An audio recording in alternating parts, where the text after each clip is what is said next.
Que es como diálogo, ponemos el cuadro de tiempo a lo mejor, perfecto, si quieres. Sí. Porque tratemos de hacerlo que no sea como el diálogo de los exiliados. Te podía hablar de la cuestión y pasaste por... Muy buenos días. Estamos inaugurando una colaboración para el blog Franchili con la asociación EIFEL, Asociación Internacional de Fotógrafos Euro-Latinos, y con la periodista María Reyes. Queremos agradecer a nuestro primer invitado que nos recibe en su departamento parisino.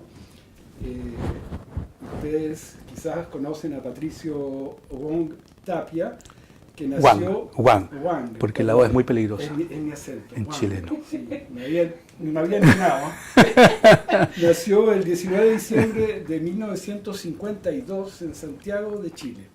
El propósito de esta entrevista es presentar el último libro que Patricio editó en el marco de los 50 años del golpe militar.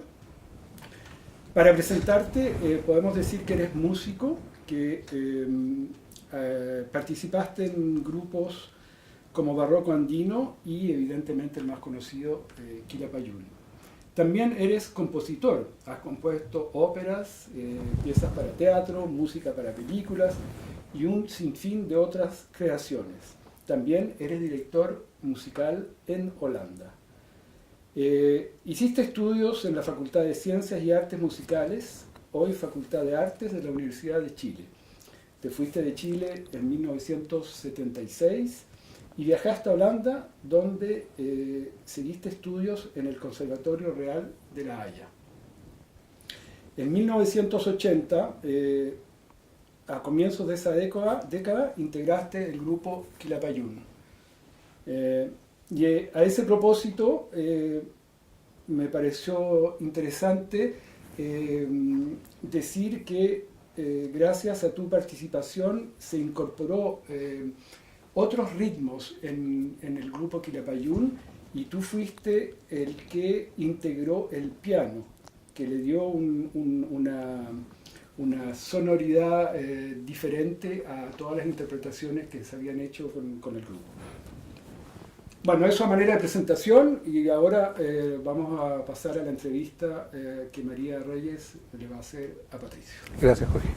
Gracias, Patricio Wong, Gracias. por estar Wang. con nosotros. Dele. Y ahora vamos a hablar un poco más de tu vida. Le has dedicado tu vida a la música, pero veo que de manera, vamos a decir, lógica, la música también te dedica una parte de su vida, ya que tu nombre figura dentro de los mayores representantes de la nueva ola chilena. Y vamos a estructurar entonces toda esta entrevista en torno a tres grandes temas. El primero es el descubrimiento de una identidad. El segundo, los hechos feos de la dictadura y del exilio, pero que también contribuyeron a definirte como artista. Y siguiendo un orden cronológico y lógico, vamos a terminar con todo lo que respecta a los tiempos actuales, la transmisión a las nuevas generaciones y todo lo demás. Entonces vamos con el principio, el descubrimiento. Leí tu libro Música en el exilio, en exilio, que está en versión bilingüe, y también vi entrevistas de ti, y debo admitir que hay algo que me sorprendió, que vi que tu aventura musical está bastante ligada a los bancos de la universidad, como que definen un eje ahí. Bueno, yo también tuve la oportunidad de vivir en Chile, y estoy convencida de que la Magdalena de Proust no es solo gustativa, no es solo visual, también puede ser sonora. Yo, por ejemplo, tengo recuerdos del organillo musical que cada vez menos en Santiago, y esto me produce mucha nostalgia.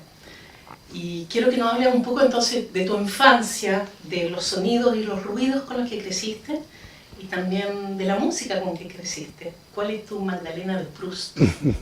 Bueno, primero que nada, gracias María, gracias Jorge por la presentación y gracias por esta invitación. Siempre es un placer poder dialogar, hablar un poco de este libro que representa también un largo periodo de vida. Ahí lo que tú me preguntas también está contado ahí.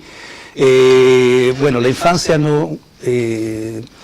yo vengo de Santiago, soy del centro de Santiago, estudié en Santiago, estuve en mi colegio primario, era en el centro de Santiago, el conservatorio de la Universidad de Chile, en el centro de Santiago, entonces vengo realmente ahí del centro a 3 cuadras de la Moneda. Y bueno, como tú dices, he dedicado mi vida a la música. Efectivamente, la música es mi manera de vivir en realidad. No sé si le he dedicado mi vida a la música, pero la música ha sido mi manera de descubrir el mundo. He aprendido muchas cosas. Lo que cuento en un libro también es toda esta cosa que me ha tocado vivir, y por eso quise contarlo en este libro, porque me ha tocado vivir cosas, digamos, no es un libro biográfico en el sentido de contar mi vida, sino que cuento mi vida musical, porque me ha tocado vivir hitos bastante importantes de nuestra historia también en Chile, hablo por supuesto del exilio, que forma parte también muy importante de nuestra historia, y como te digo, yo empecé a la música, nací a la música un poquito en principios de los años 60. Cuando descubrí a los Beatles en la radio, yo empecé tocando guitarra eléctrica en el liceo del Instituto Nacional. Ahí formé mis primeros grupos. Entonces, estoy hablando del año 67. O sea, eso coincide con 2 cosas muy importantes en mi vida, que fueron la música pop, que yo cultivaba al colegio con mi grupo, y el nacimiento de un movimiento muy importante que fue la nueva canción chilena, que justamente me tocó vivirlo primero como espectador, después como en contacto con los músicos, formar parte un poco de todo ese gran movimiento renovador y realmente revolucionario en el sentido de crear un germen de cultura nacional que no conocíamos. Cuando yo empecé en la música, lo que escuchábamos evidentemente era la música anglosajona solamente, o la música internacional interpretada por músicos chilenos con nombres en inglés. Estaban los Cartwright, estaban los Pat Henry, estaban, bueno, todos los músicos que tenían un poquito esa inquietud de cantar en español, que también fue muy importante. Que fue un punto positivo, ¿no? Que era el comienzo de un movimiento de buscar una identidad. Nuestra cultura nacional ha sido siempre una gran pregunta para nosotros los músicos, para nosotros los chilenos en general. Entonces fue un periodo muy interesante. Entonces yo vi nacer un poquito los grupos como Quilapayún, Inti Illimani, y al mismo tiempo yo con mi guitarra eléctrica entré al conservatorio también, y a estudiar composición. Y ahí fue todo un mundo que se me abrió. Fue al principio, yo entré a la universidad el año 69, a estudiar tecnología del sonido y composición al año siguiente. Entonces era un momento además de una gran, una cultura bullente en la universidad. Veníamos de vivir mayo 68, que nosotros desde Chile también vivimos desde lejos, pero también lo vimos en carne propia con nuestra reforma universitaria, ¿no? Entonces justamente la carrera que yo empecé a estudiar, que fue Tecnología del Sonido en la Universidad de Chile, fue una carrera creada por la reforma universitaria. Entonces, que una carrera nueva, porque no se estudiaba la tecnología del sonido en Chile. Los músicos se formaban o bien en la escuela de Valdivia, que era la única que existía de sonido en Chile, o se formaban simplemente aprendiendo con los técnicos de sonido. Entonces, ese momento fue, imagínate, el 69, el año previo a la elección del presidente Salvador Allende. Yo entré directamente al primer año de tecnología del sonido y entré al centro de alumnos del conservatorio, que éramos una lista, en ese tiempo todas las listas eran políticas, ¿no? Entonces éramos lista Unidad Popular. Entonces, y de lleno entré a esa vida, digamos, política y musical muy intensa el año 69. Entonces, esos fueron mis primeros comienzos con la música. Sin embargo, quería hablar de la influencia que puede haber tenido la gran cantante Violeta Parra. Lo escribes en tu libro, inspiró a tu generación, inspiró sin duda a todas las que siguieron, sin duda, en la medida en que inspiró y despertó el interés por volver a las raíces musicales de nuestro bello país.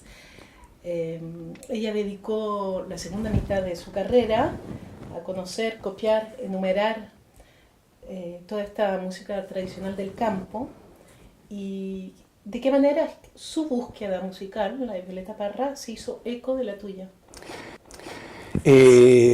Violeta es, por supuesto, es un monumento, es una mujer extraordinaria, es una creadora extraordinaria. A veces se habla de ella como recopiladora, como, en fin, Violeta tiene 1000 caras, ella artista, pintora, poeta, músico, músico muy interesante además, compositora muy interesante. Entonces, la verdad es que para entender un poco lo que fue la creación de Violeta se necesita mucho tiempo y adentrarse en su obra. Bueno, ahora todo el mundo se preocupa de la obra de Violeta, pero recordemos que Violeta apenas tuvo un programa de radio, creo, la Universidad de Chile le dio un pequeño espacio. Violeta no tuvo un lugar muy importante en la cultura en el momento mismo. Ella era demasiado precursora de muchas cosas, como creadora, como pensamiento, incluso político, ¿no? Bueno, siempre decimos que es la madre de la nueva canción chilena, ¿no? Porque todos nos inspiramos un poco en su creación, en su vida. Ella nos trajo además, bueno, como tú decías, nos trajo todos estos elementos latinoamericanos. Nosotros no conocíamos los instrumentos. Yo la primera vez que vi un charango en mi vida fue a los 18 años en el conservatorio. Porque para nosotros el charango, la quena eran instrumentos del norte, o sea, eran prácticamente casi instrumentos extranjeros, ¿no? No extranjerizantes, como dijo la Junta de Gobierno después del 73, que eran instrumentos marxistas y extranjerizantes, pero en ese tiempo para nosotros era algo muy exótico. Nuestra cultura urbana en Santiago realmente se circunscribía a un, bueno, en fin, lo que hablábamos de la cultura, un poco de la música popular. En ese momento nació un poquito con los 4 cuartos, las 4 brujas, nació una especie de germen de buscar otra cosa, porque lo que teníamos eran los guasos quincheros, que era una especie como de folclore de postal, que no era muy representativo de nada, sin embargo era lo que había, ¿no? Entonces en ese momento Violeta llamó la atención de todos los músicos, pero para entender lo que es Violeta y para apropiarse de Violeta necesitaba mucho tiempo. Yo en ese tiempo conocí muy poco de Violeta. Cuando yo empecé con la música, por supuesto conocimos las últimas canciones de Violeta, que las compuso a finales de los años 60. O sea, yo ya estaba en la música, pero no conocía realmente a Violeta. Y con los años me adentré un poco en su obra, escribí también una suite para Violeta, donde yo trabajo como compositor un poquito con los elementos de ella. O sea, trabajo, toda la música está basada en la obra de Violeta. Entonces, adentrarse un poco en la obra de ella como compositor fue muy interesante para mí. Entonces, todos somos tributarios de las ideas y de la música de Violeta. Nos dejó obras increíbles. Yo sigo trabajando un poquito con piezas de Violeta. Siempre ha sido un punto de partida interesante para seguir creando. Y tiene que ver un poquito también esto con la transmisión, ¿no? Digamos, ella nos dejó una cantidad enorme. Hemos tenido la suerte de tener artistas muy interesantes en Chile como Violeta, como Víctor Jara, que seguimos adentrándonos en su mundo y nos sigue entregando material. Es increíble la riqueza de lo que ellos construyeron en tan poco tiempo, ¿no? Me hace pensar en los Beatles también, que es otro hito de nuestra época también, ¿no? Los Beatles fueron 6 años de producción que seguimos estudiándolo, seguimos apropiándonos de esos materiales, seguimos construyendo a partir de eso. Entonces eso es muy interesante respecto a la transmisión en nuestra cultura, que es una cosa muy importante. Los años 70 coinciden con el inicio de tu estudio y también con la elección de Salvador Allende. Por primera vez en la historia de Chile se produce una simbiosis entre reivindicaciones sociales y música. Por su carácter social, pretendían ser la conciencia popular del camino al socialismo en Chile, tanto en la campaña como una vez que Salvador Allende fue elegido. ¿Qué significa para ti el lema famoso de la época, no hay revolución sin canciones? la verdad es que es viejo como el mundo un poco. ¿Ah?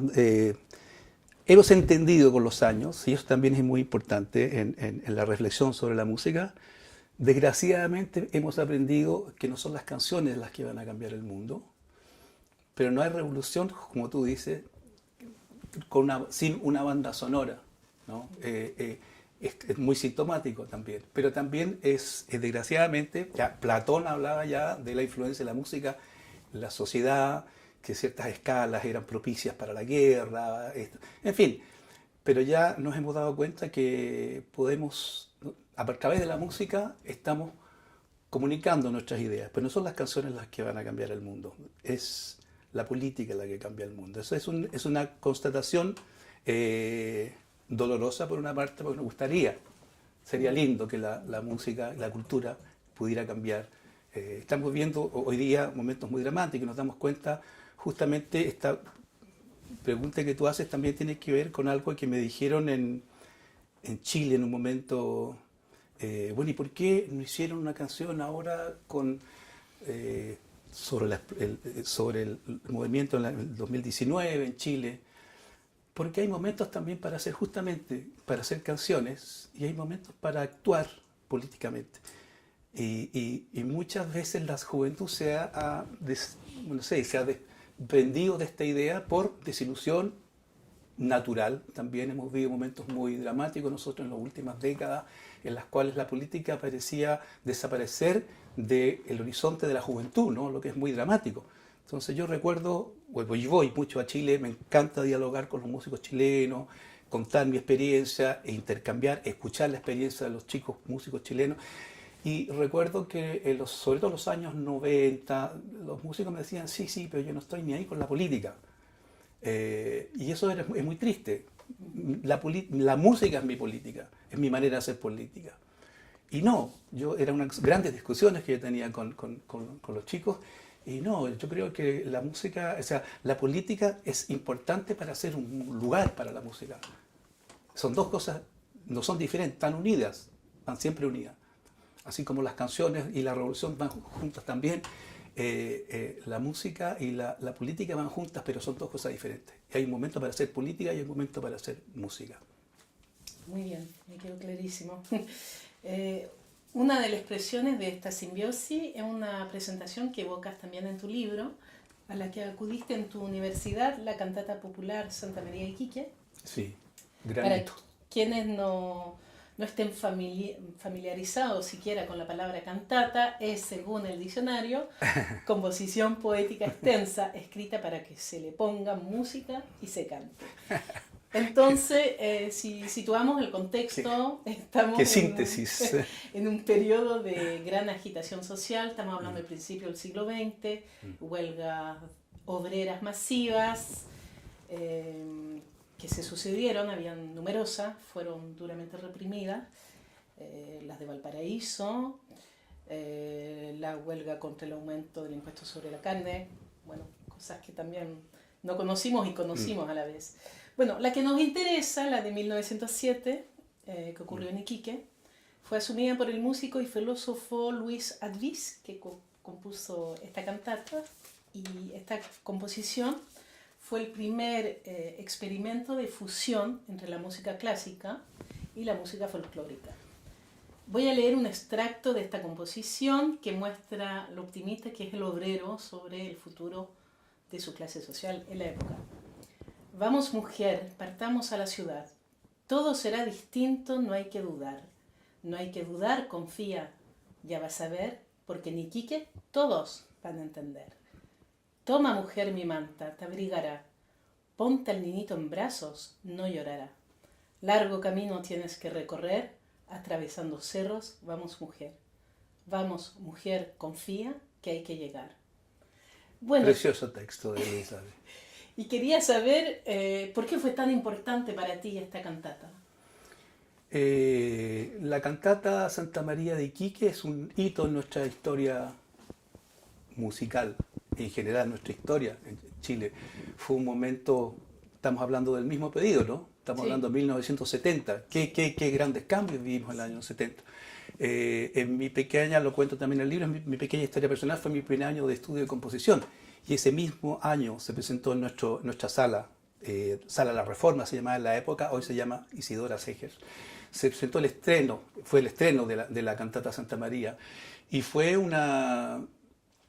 Bueno, en general, como tú dices, es muy sintomático que este hecho que conoció Luis Adis, porque viene de Iquique, igual que mi padre, por lo demás, que estudió en la Escuela Santa María de Iquique, es un hecho que estaba registrado, habían canciones, la cultura popular lo reivindicaba con canciones, la gente en Iquique conocía toda esta historia, pero no estaba en la historia oficial. Entonces, el primer punto importante es cómo Luis Adis recupera un elemento muy importante en nuestra historia, una gran masacre obrera, y cómo la transforma, o sea, cómo la incluye en su quehacer musical, porque crea una obra totalmente inédita. ¿Por qué? Porque es el primero, tú hablas de música clásica, ¿no? Además, por supuesto, también tiene que ver con la música clásica, pero sobre todo es el primer intento de crear una obra, la gran forma, ¿no? Nosotros no conocíamos las canciones, ya habían innovadores muy grandes en Chile, Víctor Jara, que creaba canciones que no correspondían un poco a la forma clásica, tradicional, de canción con se llama un verso, un estribillo, en fin. Entonces, por ejemplo, la canción Plegaria a un labrador de Víctor Jara es una canción que empieza chiquitita y va creciendo, y no tiene un estribillo que se repite, no, va creciendo hasta un estallido final. Eso no lo había visto nunca en música popular. Eso ya era una gran innovación en la música. Yeah. Y en esa misma época llega Luis Adis con esta cantata, lo que conocíamos como obras que tuvieran que ver con nuestra cultura latinoamericana, no solamente chilena, era la misa criolla de Ariel Ramírez, que también fue una gran revolución, ¿no? De crear una misa, ¿no? Con los elementos latinoamericanos. Ese fue el primer gran intento de gran forma, ¿no? Y ahora viene Luis Adis con esta obra que es, por una parte, va más allá de la misa criolla en el sentido que es una obra dramática, ¿no? Luis Adis era un hombre, no era un compositor que escribiera para ensambles, orquestas, era sobre todo un hombre de teatro, filósofo. Él mismo escribió su texto para la cantata. Entonces, este sentido dramático en la música, que estaba un poco presente Víctor Jara, que también era un hombre de teatro, fue muy interesante. Entonces, esta obra fue una bomba. Y para nosotros, compositores que estábamos estudiando en el conservatorio, estábamos abocados a estudiar la música de Stockhausen, la música de Luciano Berio, que nos visitó, de Luigi Nono, que nos visitó en Chile, la música serial, toda esta cosa que era parte de nuestro estudio, ¿no? Y al mismo tiempo estaba esta otra vertiente que nos llegaba como una posibilidad de hacer música contemporánea. Porque cuando pensamos en música contemporánea, pensamos plim, plum, plum, plum, lo que le llaman la música, no sé, siempre tienen unos nombres muy despectivos la música contemporánea.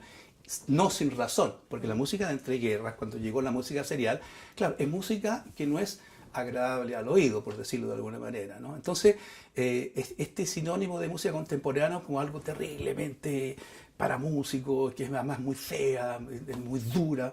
Bueno, entonces, nos llegó esta cantata que tenía una armonía más bien tradicional, una armonía postromántica, había un acorde de mi menor, un acorde de la menor, que eran cosas bastante simples, ¿no?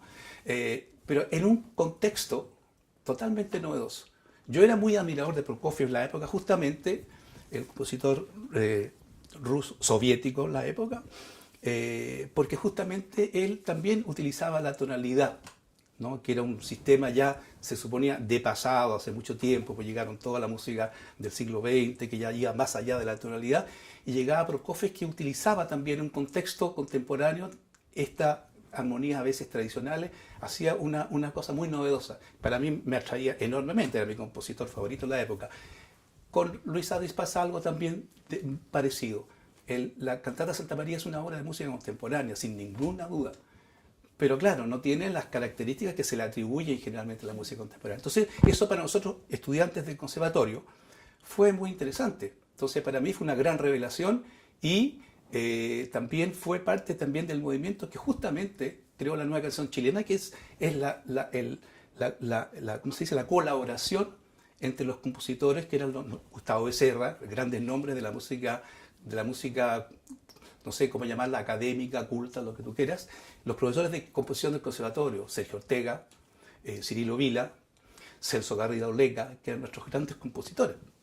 Y ellos trabajaron todos con este movimiento con Víctor Jara, con Quilapayún, con Inti Illimani. Entonces se creó esta, yo no lo llamaría fusión, es justamente este diálogo que creó algo completamente novedoso para nuestra cultura y que dejó grandes huellas, que fue interrumpido brutalmente con el sangriento golpe de Estado del año 73, ¿no? Pero, como todos los movimientos importantes en la cultura, no se podían detener. Siguió avanzando por diferentes maneras. Hablábamos de Violeta Parra. La música de Violeta Parra nunca pudo ser silenciada, siempre siguió extendiendo su influencia a los músicos, a la nueva canción chilena y a los músicos que vinieron después, al canto nuevo, a los chicos que hacían jazz también montaron cosas de Violeta. En fin, todo este movimiento dejó una huella muy profunda en nuestra cultura y eso fue un gran valor, entre otros, de la cantata Santa María de Luis Salvis. Justamente ahora vamos a pasar a la segunda parte, que tiene que ver con la dictadura y el exilio como base de una reivindicación cultural, social y política, y además vamos a mencionar el desarrollo de tu carrera. Vimos entonces que había un ambiente muy fructífero entre estos estudiantes. Además, tú eras muy activo dentro de la universidad, aparte de ser estudiante de composición, formabas parte del centro de alumnos del Conservatorio de la Universidad de Chile. Mi pregunta es, ¿cómo fue el proceso o cuál fue el proceso entre el momento en que te expulsan de la universidad y que se crea Barroco Andino? ¿Cómo fue? Una situación absolutamente surrealista. Nos cambiaron la sociedad de un día para otro. Nuestro mundo fue totalmente destruido y quedamos totalmente choqueados sin saber exactamente lo que pasaba. A mí me llegó antes de la sentencia me llegó un llamado a la universidad. Fui convocado para decir que yo era un estudiante violentista, pero no se me podía decir qué había hecho ni quién lo había dicho. Entonces fue un proceso absolutamente ubuesco, grotesco, y yo tenía que defenderme de acusaciones que no existían. Y se me expulsó de la universidad. Entonces eso es un par de semanas después del golpe, ¿no? Entonces quedamos como muchos músicos también que fuimos expulsados. Teníamos un pequeño proyecto de salir del país para formar. Yo trabajaba con Jaime Soto León, que es un gran amigo, que fue mi gran hermano en la música en ese tiempo, que éramos parte del centro de alumnos del conservatorio, ¿no? Él también. Y él trabajaba con los músicos de la nueva canción. Yo no, yo estaba sobre todo abocado a componer en mi casa, pero escuchaba mucho todo lo que pasaba a mi alrededor. Entonces había una pequeña idea de crear una orquesta de la nueva canción chilena en el exterior. Patricio Mans estaba asilado en la Embajada de Venezuela, Ángel Parra estaba preso, Isabel Parra estaba, creo, en la Embajada también. En fin, entonces había una idea de que los músicos en exilio, Quilapayún estaba en el exilio, o sea, estaba en el extranjero, Inti Illimani también. Entonces había una idea, se decía, ¿no? Todo lo que era, imagínate tú, fines de septiembre del 73, estábamos absolutamente desconectados de todo y de todos. Entonces, todo eran rumores, se decía que venía el general Prats desde el norte con las tropas a nivel... Bueno, en fin, era toda una situación muy incierta, ¿no? Entonces, nosotros pensamos asilarnos en ese momento en la Embajada de Venezuela, pero fue imposible porque había mucho control. En fin, era una situación como muy complicada, pero al mismo tiempo nos permitió que nos juntáramos algunos músicos que estábamos en situación muy delicada, y decidimos que estaba la cosa muy difícil para asilarse y empezamos a ensayar. Entonces, bueno, no teníamos nada más que hacer porque no estábamos absolutamente desconectados de todo, sin posibilidad de estudiar ni nada. Y empezamos a trabajar y empezamos a trabajar en música y formamos este grupo que se llamó Barroco Andino.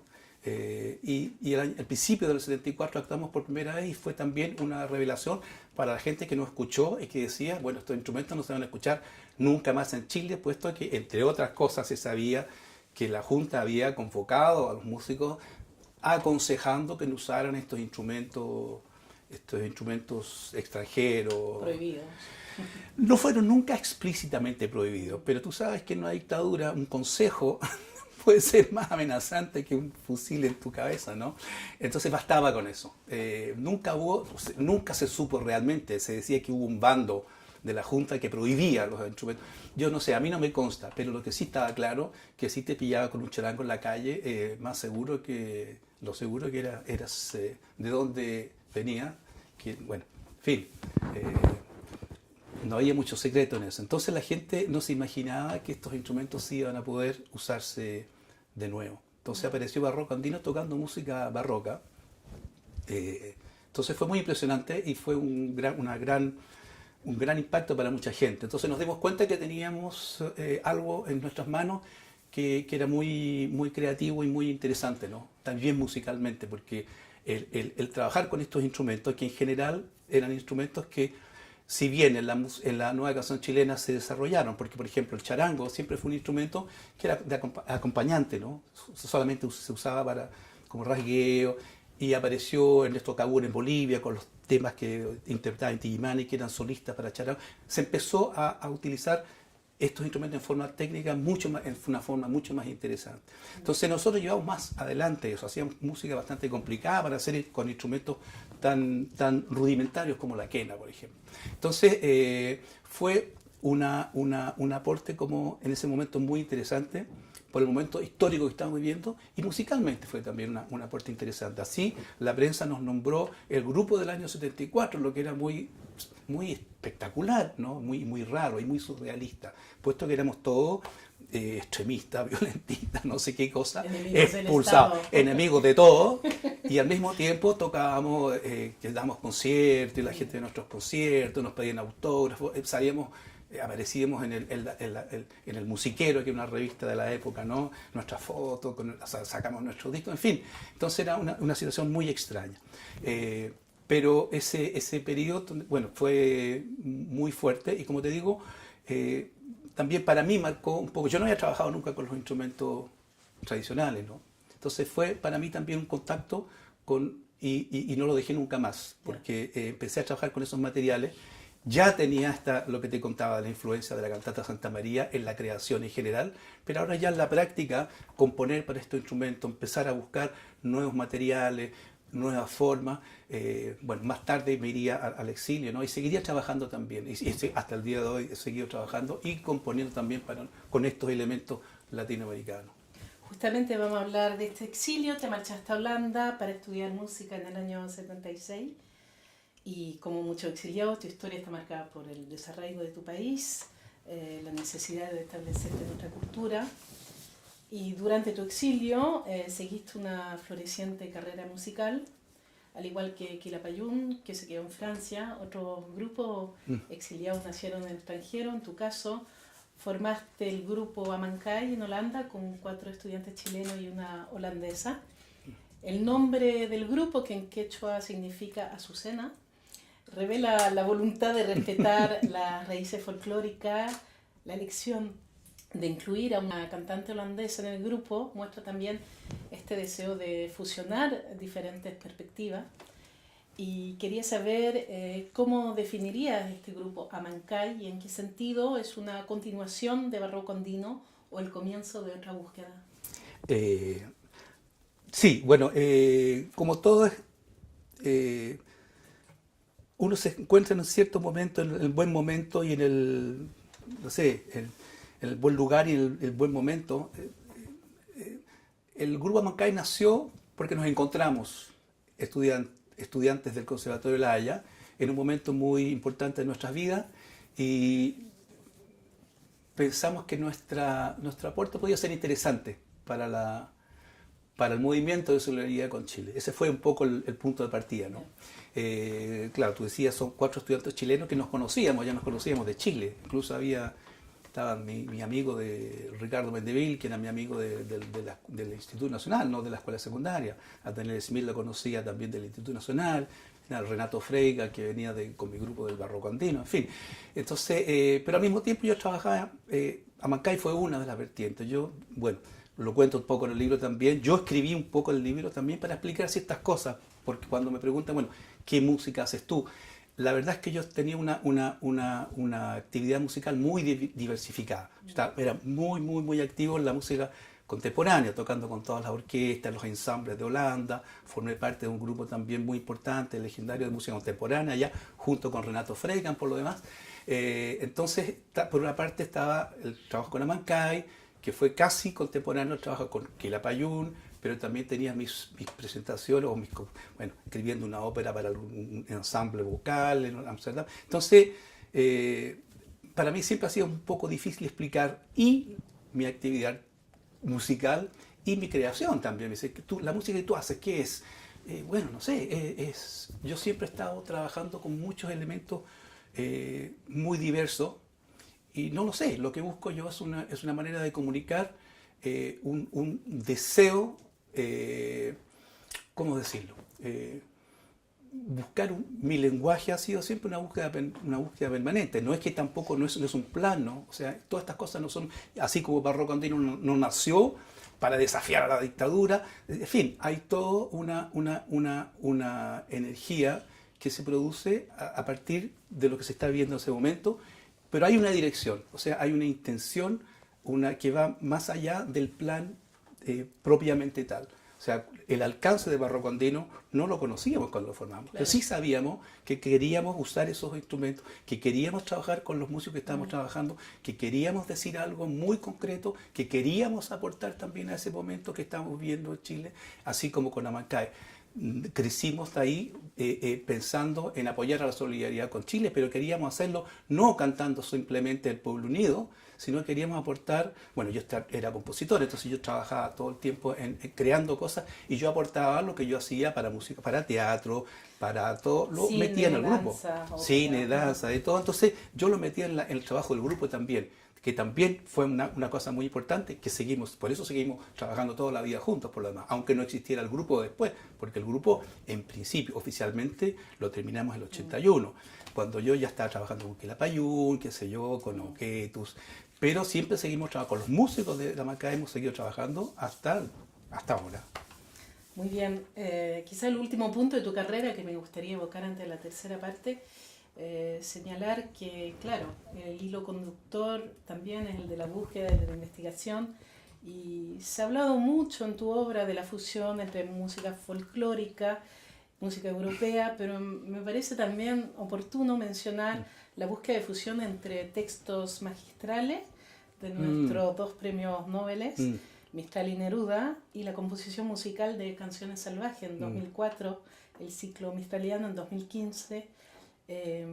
¿Cómo uno se atreve, esta es mi pregunta, a encarar a dos leyendas literarias? Con mucha humildad, así como con mucha humildad frente a la música de Violeta Parra, que para mí, como te decía, es un monumento. Gabriela Mistral, para mí siempre fue una figura misteriosa, por una parte, por lo poco que se sabía de su vida en Chile. O sea, ahora sabemos porque hay un gran interés por redescubrir a Gabriela Mistral, que para nosotros era lectura obligada en el colegio, pero solamente los piececitos de los niños, azulosos de frío, todo eso, eran como una especie como de una figura como maternal, como directora de escuela, en fin, una señora muy amable. Y Gabriela Mistral es una figura enorme en nuestra cultura, una mujer de una creatividad extraordinaria, con ideas políticas, con un lenguaje político también muy importante, y no lo sabíamos. Nosotros teníamos una imagen un poquito de postal de Gabriela Mistral hasta hace no muchos años. Digamos, ahora ha habido un redescubrimiento de la obra. Hay mucha gente que ha escrito libros muy interesantes sobre Gabriela. Por eso, el 2015, cuando tenía la oportunidad de participar además en un concierto que se hizo acá en París con 6 compositores chilenos, 3 que venían de Chile y 3 que vivíamos acá en Europa. Yo quise tomar una parte de este ciclo mistraliano que venía de componer para orquestarlo y introducirlo en este concierto, ¿no? Porque igual que Pablo Neruda, que es una figura ineludible en nuestra cultura, nosotros nacimos leyendo sus poemas de amor, su canto general sobre la política, sobre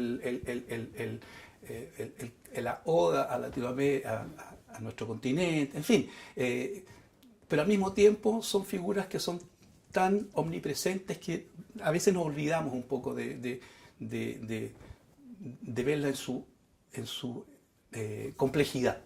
Y yo hice una cosa que era un poquito conflictiva también. Yo había compuesto ya cosas como con canto general. Del canto general usé el Amor a América para hacer una obra que escribí para un ensamble en Holanda, pero tenía esta idea de trabajar con elementos menos conocidos de Neruda. Entonces para las canciones salvajes usé poemas que son un poquito extraños, ¿no? Son un poco oscuros, un poco sobre los animales, ¿no? Una cosa un poquito de repente un poco erótica, con mucha violencia y al mismo tiempo mezclada con poemas que hablan un poco de su vida, ¿no? Usé tres poemas que son un poquito metáfora de la vida, del nacimiento, la lucha política, su muerte, ¿no? Entre medio están estos poemas sobre el tigre, el cóndor, que son cosas como muy, para mí eran muy estimulantes como compositor para trabajar con esos materiales. Entonces trabajar con estos monumentos ha sido como muy desafiante, ¿no? Pero como te decía, lo enfrento con mucha humildad. Yo no pretendo hacer nada como... La poesía no necesita la música. O sea, cuando uno toma un texto, uno está haciendo la obra de uno. No es la culpa de Neruda ni es la culpa de Gabriel, los mamotretos que yo armo con su obra, ¿no? Es un intento humilde de acercarme a esa obra, de incorporarla a mi experiencia, porque han significado para mí algo muy importante. Y la palabra para mí siempre... A veces dice, claro, la música es más importante que la palabra. Yo no estoy de acuerdo. La música, yo vivo de la música, yo vivo la música todos los días, pero la palabra también es muy importante. Y eso también lo aprendí sobre todo apropiándome de todo lo que leí. Soy un lector bastante fanático porque me ha dado mucho la lectura. La palabra sí, es muy importante. Y entonces trabajar con los materiales de estos monumentos ha sido para mí un gran estímulo. Y como te digo, con toda humildad presento mis obras, porque son las mías, ¿no? Ya. Bueno, vamos a pasar a la tercera parte, que va a ser más cortita porque son los tiempos actuales. Vamos a hablar de... Los terribles tiempos actuales.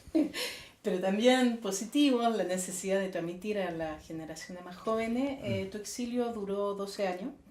La cuestión del retorno siempre es una de las principales preocupaciones de los exiliados.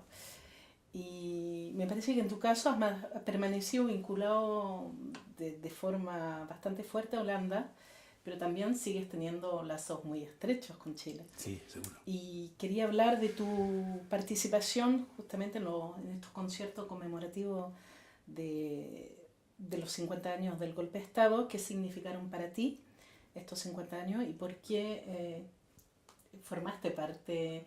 Hay personas que eligieron, artistas que eligieron mantenerse un poco alejados también por la historia personal. Me parece que hay una forma de peligro cuando uno ha sido exiliado de meterse en esto. ¿Por qué has decidido tomar ese peligro de participar? Bueno, hay dos conceptos ahí que tú mencionas que son, bueno, participación y peligro, ¿no? Digamos, todo es un peligro. Participar siempre es un peligro, mojarse con las ideas siempre es un peligro, es un riesgo. Escribir música siempre es un riesgo también, ¿no? Siempre el riesgo que te digan, oye, pero eso, lo que tú haces no vale nada. Siempre hay una gran inseguridad y vuelvo un poco a la cosa de la humildad, ¿no? En esta cosa también hay que enfrentarse con todo lo que uno hace con una gran humildad, que uno no va a descubrir la pólvora, pero sí tiene uno busca decir lo que uno tiene como deseo artístico, político, manifestarse, tomar riesgos de equivocarse, pero tener una opinión, es muy importante. Ahora tú hablas de los momentos que estamos viviendo tiempos muy, muy terribles, ¿no? Bueno, tu pregunta iba más bien por la cosa del exilio, ¿no? De participar en la cosa de los 50 años. Bueno, ahí no había un gran peligro en el fondo, digamos. No, pero es un compromiso. Es un compromiso, emocional. Absolutamente, y una confrontación también. Fue un año muy emocional. Digamos, esto yo lo empecé a pensar el año 2000, el año 2022. Venía el 2023, los 50 años. Y yo quería marcar un poco ese momento y justamente con nuestros amigos de Holanda, del grupo Amancay, que es mi familia musical también, o con Quilapayún, que también es mi familia musical acá, en fin, nos pusimos en campaña para decir algo al respecto. Para mí fue un poquito, fue una manera también de hablar de mis 50 en forma de mi pequeña visión personal y musical, sobre todo. Por eso escribí ese libro, para acompañar lo que armamos como actividades musicales, pero artísticas en general.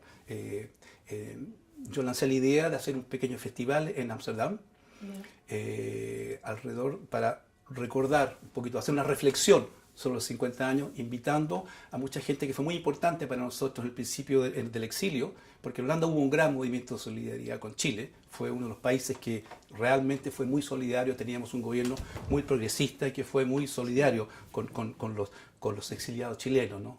Con los refugiados que fueron recibidos con los brazos abiertos en Holanda. Entonces, queríamos también recordar eso y traer de vuelta un poquito a figuras que fueron importantes, como Bert Janssens, que era el director del Centro por la Cultura Chilena en Holanda, o Fleur Bourgogne, que es una gran escritora, poeta holandesa, que vivió en Chile, vivió los 3 años del gobierno popular en Chile.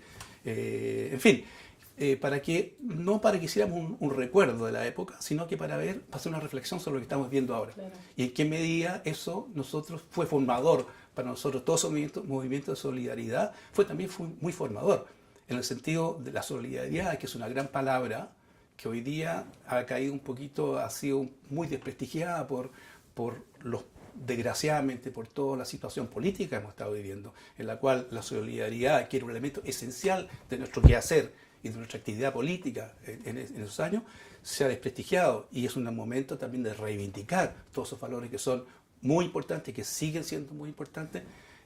Por lo demás, un paréntesis, como las ideas del presidente Salvador Allende, que sigue siendo para mí también un gran pensamiento político, y muy actual y muy permanente también, una fuente de inspiración para digamos, podemos verlo no como nostalgia, sino que como un ideal para trabajar hacia el futuro, no solamente para recordar lo que pasó. Entonces con esa idea hicimos esta pequeña reflexión, este pequeño festival, donde invitamos a mis amigos de la música contemporánea, a mis amigos de Gerald Bauhaus y Helene Huys, que son 2 músicos muy importantes en Holanda también, que han trabajado, que incluso Gerald grabó con Quilapayún en una obra que yo hice también en Holanda con Quilapayún, que se llamó Dialecto de Pájaro, donde participaron músicos holandeses, el grupo, qué sé yo. Entonces, también proyectamos una película de una gran amiga, una cineasta holandesa, para la cual yo hice música, Mi Mama Calle se llama un documental. En fin,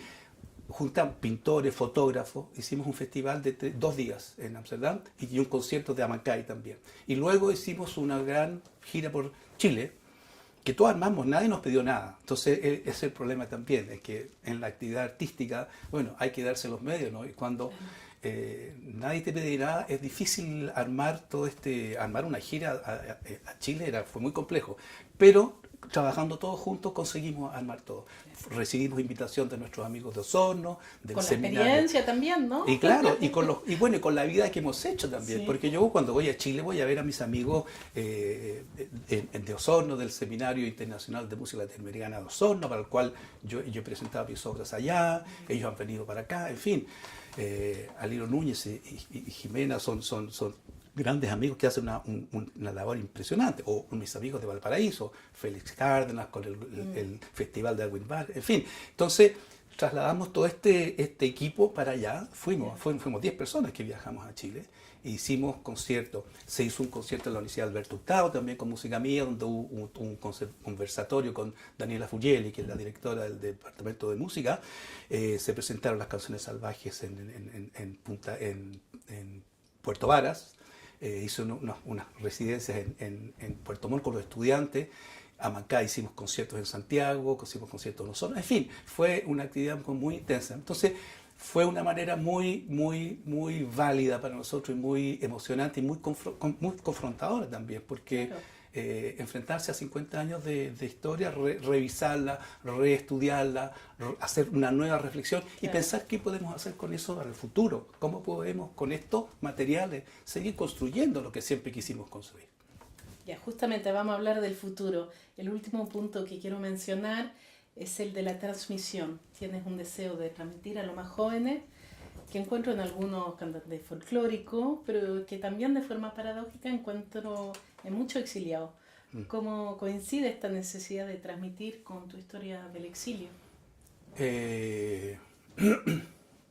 Bueno, el caso específico de este pequeño librito que yo escribí es contar una historia. Para mí siempre es importante contar historias. Las cuento, trato de contarlas en la música. Para mí hacer música es contar historias también, ¿no? Y como tú dices, la transmisión para mí fue una constatación también muy bonita, muy importante ver cómo, por ejemplo, chicos jóvenes músicos, muy emocionante para mí, ¿no?, que conocen mi música, porque cuando uno compone, está abocado a un trabajo muy ¿cómo decirlo?, muy directo, ¿no?, muy contingente. Porque la ópera tiene que estrenarse el próximo mes, o qué sé yo, esta canción tenemos que hacerla, en fin, uno no está pensando a futuro qué va a ser para la... O sea, como lo digo también, que esa canción de Joan Manuel Serrat, con texto de Machado, nunca perseguir la gloria ni dejar en la memoria de los hombres mi canción, que es, claro, uno no está pensando en eso, uno está simplemente trabajando una idea. Entonces, el hecho que eso tenga un eco en jóvenes, por ejemplo, en este caso muchos estudiantes jóvenes con los que yo trabajé ahora en Chile, y que conocían muchas músicas mías, decían, sí, pero es que yo empecé en la música con esta obra de usted, que cuando la hizo para Quilapayún, sí. Entonces, claro, a mí se me corría la lágrima un poco, porque es un aspecto de tu actividad que tiene que ver con lo que tú dices, la transmisión, muy importante. Y que para mí siempre ha sido muy importante. Yo lo he hecho en forma muy explícita, ¿no?, escribiendo este libro o yendo a conversar, pero que me llegue ese feedback de los jóvenes es muy emocionante, porque quiere decir que hay una real comunicación, que se ha sembrado algo ahí que es muy lindo, o sea, hay una raíz, hay una historia. Yo nací en la música conectándome un poco con ese tipo de raíces también. Hablabas de Violeta Parra que nos transmitió todo eso, fue un bagaje que nosotros heredamos, muy lindo, muy importante, y del mismo modo uno lo transmite también a otras generaciones, a otros colegas, en fin, hay todo ese mundo de comunicación, de ideas, que es muy importante. Claro. Muy bien. Hemos terminado esta entrevista. Quizá mostrar este libro Música en Exilio, que está disponible en 2 versiones. Que desgraciadamente, claro, el problema es que, claro, yo vivo en París y en Amsterdam también, pero tenía que ver con las actividades que hicimos el año pasado. Entonces es un libro bilingüe, pues yo soy chileno-holandés, entonces está en holandés y en español. Desgraciadamente no está en francés, que me gustaría todavía hacer una versión en francés, pero bueno. Quizá en el futuro. Sí, siempre estamos trabajando en ese tipo de... Sí, absolutamente. Sí. Bueno, muchas gracias. Gracias a ti, gracias Jorge, gracias a la asociación Fonchili, a toda la asociación. Gracias a Hernán. Gracias a Victorino, gracias a Hernán. Gracias a todos. La asociación Eiffel y Fonchili en colaboración, no en fusión. Muchas gracias. Hasta pronto. Gracias, María. Me pasé. ¿Cuántos minutos me pasé? Mira, no, 1 hora. Una hora. Ellos no me creían. Yo tenía mucho más preguntas. Sí, pero yo tengo todo calculado. Si es por cotorrear, nos quedamos aquí horas. Pero por eso yo decía, es bueno fijarse así como un salar, que hay muchas casas lindas, te gusta.